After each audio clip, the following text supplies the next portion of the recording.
Migration, it's a word we hear all the time. It shapes our politics, our communities, and for so many of us, our own family stories. So today, we're going to unpack that deeply human story of why people move, and we're going to use the United Kingdom as our main example. But to really get it, we need to start somewhere else, not with maps or data, but with a really personal choice. So, let me ask you this. Just imagine it for a second. You have to leave your home forever, and all you have is one small suitcase. What do you pack? Is it the practical stuff, your passport, some money, or is it the sentimental things, a photo, something that reminds you of home?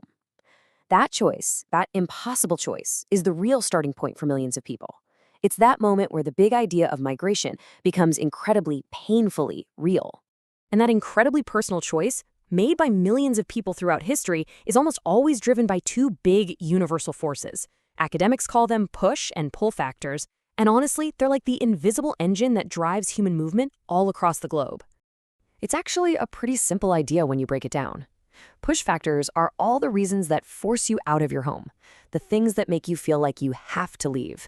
And pull factors? Well, they're the magnets, the things drawing you to a new place, the promise of something better. Every single migration story, big or small, is just a unique balance of these two forces. So what do these push factors look like in the real world? Well, a lot of the time, they're rooted in crisis.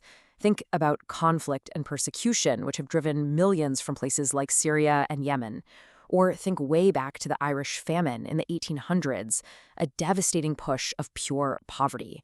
Then you've got political collapse, like in Somalia, which forces people to search for stability. And more, we're seeing environmental crises, like the droughts in Guatemala, literally making places impossible to live in. And on the flip side, you've got the pull factors.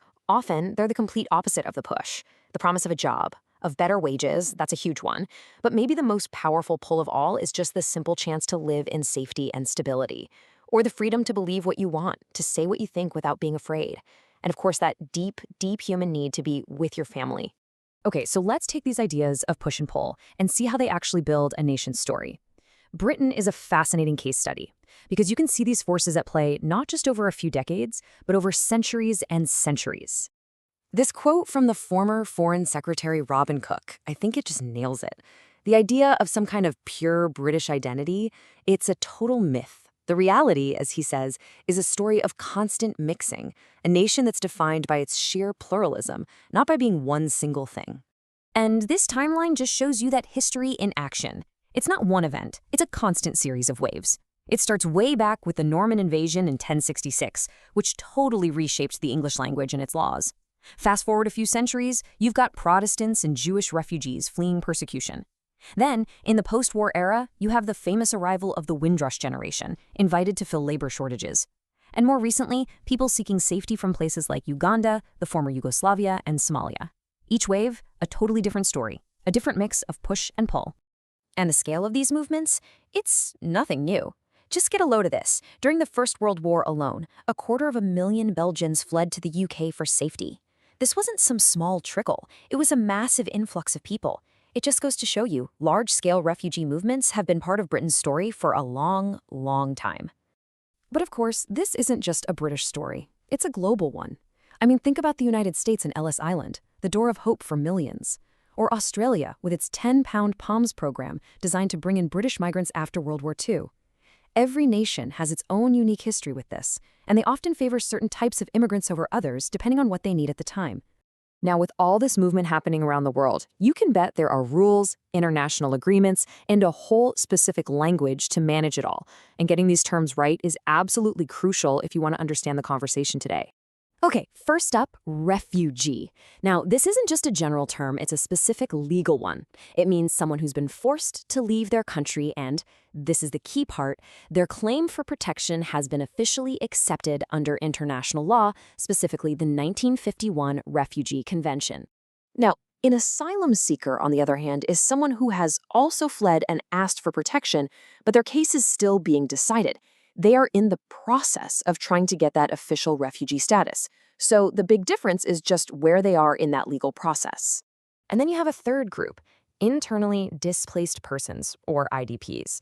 These are people who've been forced from their homes for all the same reasons, war, disaster, but they haven't crossed an international border. They're still inside their own country. And you know, as borders get tougher to cross, the number of IDPs around the world is growing fast. So, when people do arrive in a new place, how do they fit in? Well, sociologists usually talk about two main models. You've got the melting pot, which you often hear about with the USA. The idea there is assimilation.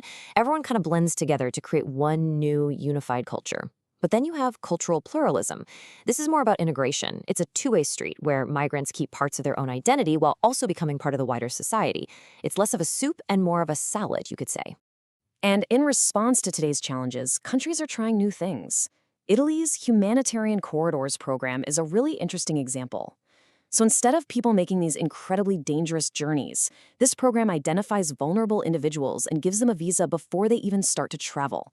It's a way to create a safe, legal path to protection. Now, policies like that are a response to a global issue. But how a country adapts to the people who have already arrived? Well, that's where the debate can get really intense. So let's bring our focus back to the UK and that ongoing and often pretty heated conversation. And this right here is the context for that whole debate. Just look at this chart. In 2004, the number of people in the UK who are born abroad was about 5.3 million.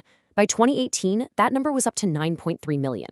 That is a huge demographic shift in a relatively short period of time, and that speed and scale of change is really at the heart of the modern debate. On one side of that debate, you have a view expressed here by former Prime Minister David Cameron. The argument is essentially that official multiculturalism has failed because it encouraged people to live in separate communities, which in turn weakened a sense of shared national identity. This is the perspective that really worries about social cohesion. But then, on the other side, you have this perspective, summed up here by another former Prime Minister, Tony Blair. This view says that diversity isn't a threat at all. It's actually the nation's greatest strength.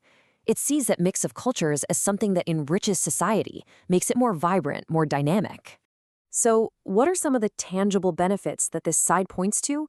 Well, economically, migrants often fill crucial gaps in the labor market. The money they send back home, called remittances, is a massive financial boost for their home countries. And it's not always a brain drain. Sometimes it's a brain gain when people return home with new skills. And of course, there's the cultural enrichment that we see all around us in our food, our music, our arts. And honestly, there is no better example of this cultural fusion than chicken tikka masala. It's often called Britain's true national dish. But here's the thing, it's not a purely Indian recipe. It's an Indian dish that was adapted here in Britain, with a creamy, gravy-like sauce added to appeal to local tastes. It's the perfect metaphor for that two-way street of integration, creating something totally new and beloved. Which leaves us right here with the central question of this whole debate. After looking at the history, the push and pull factors, and these different points of view, how do you see it? Is a society that's constantly being shaped by waves of migration a source of incredible strength? Or is it a fundamental challenge to a shared, common identity? As history shows us again and again, the answer is never that simple.